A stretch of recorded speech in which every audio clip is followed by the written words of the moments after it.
சகுந்தலை காத்திருந்து காத்திருந்து பார்த்தாள். துஷ்யந்தன் வரவே இல்லை.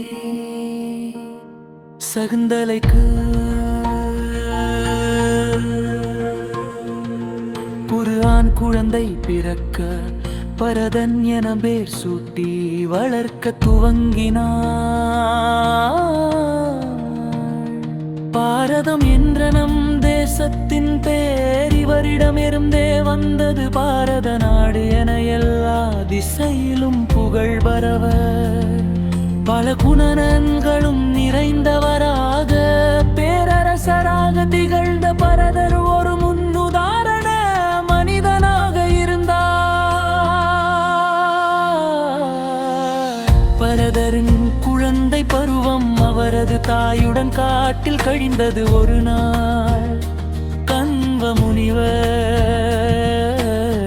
சகுந்தலையை அழைத்து நீ நேரே சென்று துஷ்யந்தனை பார்த்த நீ அவரது மனைவி என்பதை நினைவுபடுத்து உங்கள் இருவரின் குழந்தையாரா. பரதன் பிறந்திருப்பதையும் தெரிவி அரசனின் மகனான பரதன் தன் தந்தையின் அறிமுகம் இல்லாமல் காட்டில் தனியே வளர்வது சரியல்ல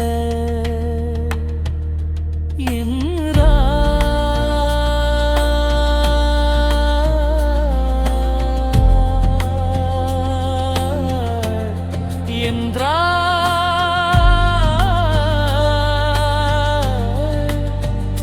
சகுந்தலை